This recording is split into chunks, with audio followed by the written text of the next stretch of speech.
Frankly speaking, because of my love for writing, I wrote a book that gave me certain recognition. I'm writing my second book, which should be out by April. This kind of writing, music, this gives me immense satisfaction. Though I was born in a Jain family, when I studied a lot of religions, I became a person with multi-faith and multi-religions. So I followed my heart and converted myself into Sikhism in Amritsar around 4 years back. And at that point of time, I had completed my Amritpan, which is supposed to be one of the rituals.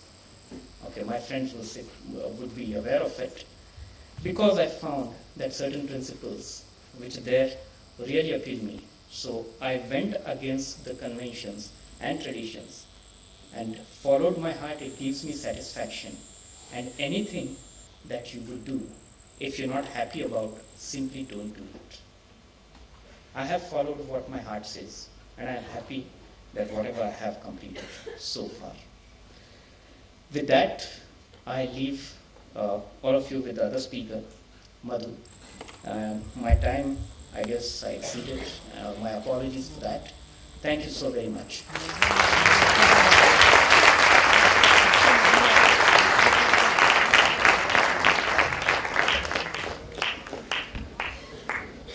Swami Vivekananda had rightly said that every new idea is firstly ridiculed, then opposed, and finally accepted. It was really an awe-inspiring speech by you, sir. It's again an idea that not only changed your life, but also the life of hundreds of your students.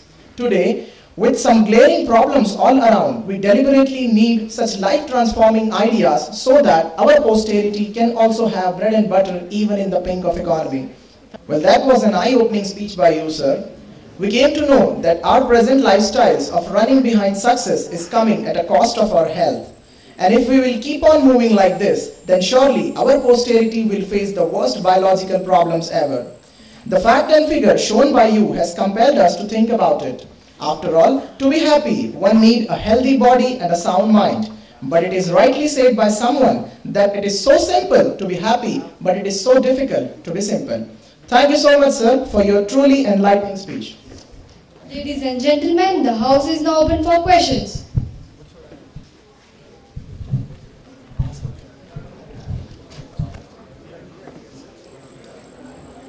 Yes. Yeah, my question to Mr. Madhur, sir, you talked about the blood regulation. What is in gut regulation, basically we have 80% bacteria which is good for the system, for digesting it. Normally after birth you have a lot of healthy bacteria in the body. So normally if you look at the bacterial population, 80% is the healthy bacteria, 20% is the harmful bacteria.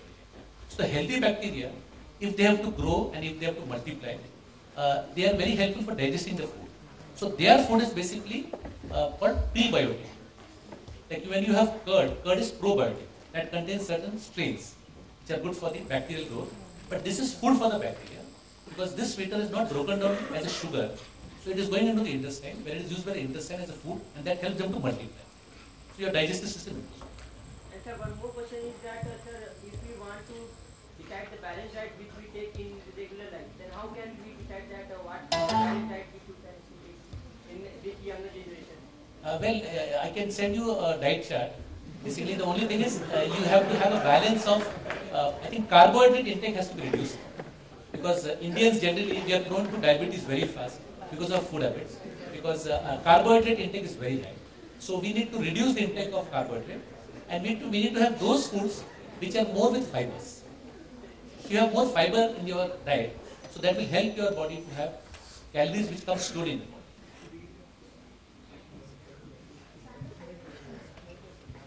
Good evening, sir. My question is to Mr. Madhu, sir, that introducing any new product in the market has its own challenges, and especially the product which you are having. So what kind of challenges in terms of customer and competitor you face for this product? In terms of competitor, we were the first company to start, and even now we have a major market share. But in terms of convincing customer has been a very difficult challenge even till date, because people would like to see the test reports, the FDA approvals. They would like to go through a lot of clinical data, even small manufacturers. But as far as competition is concerned, now we find a few companies coming to India, especially multinationals.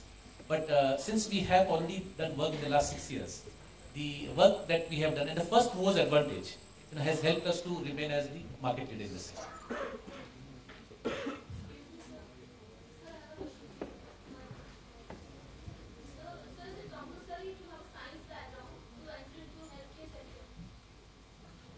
Well, it's not necessary. We have got, for example, very great scientists in our organization who look after the R&D. But I think our chefs, for example, most of them are below. They have like 10 standard pass or below 10 standard. But they're extremely talented people because they have the willingness to learn and to get trained and to teach others. So it's not necessary that you need to have I come from a commerce background. And today, at most of the forums in nutraceuticals, I make presentations because we all have that open mind to learn.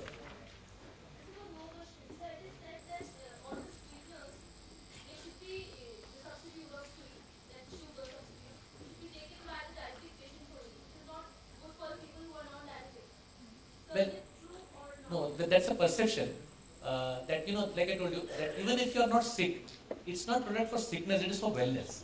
If you look at the ads of Zydus, Cadilla's, ads on sugar free, they talk for the health conscious and calorie conscious. Diabetic is obviously going to take because he has no choice, but it is mainly for the health conscious to prevent a problem. So, question is for Pratik, sir. Sir, if we see today's world, to start up a business, we require huge capital and there is a lot of competition in the market. So, what is good to have a 2-3 year sales experience, then start up a business or follow your heart and take calculated? Well, it's very subjective.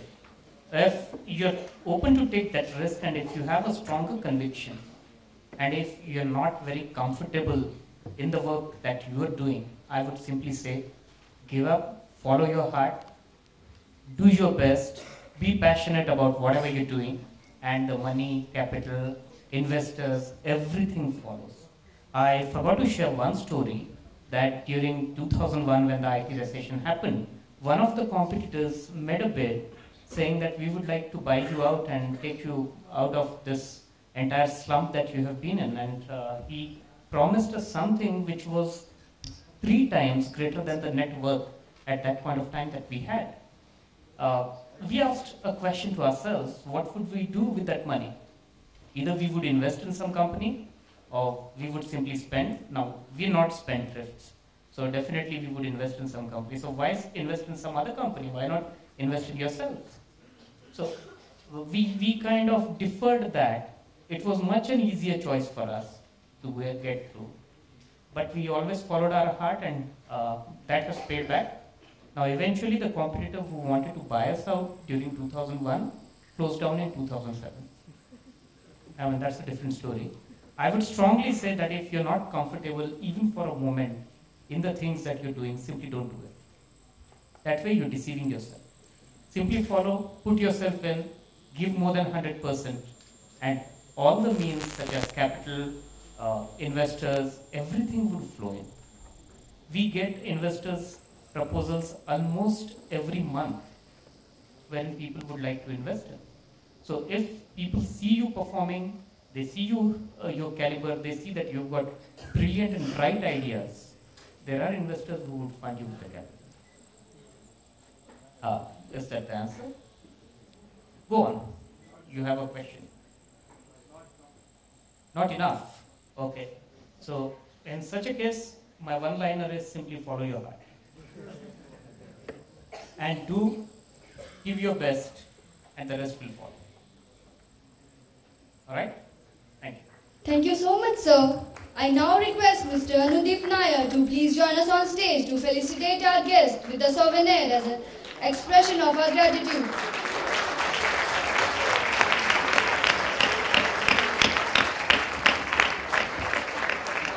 Dr. Pratik Surana, Mr. Madhu Nair,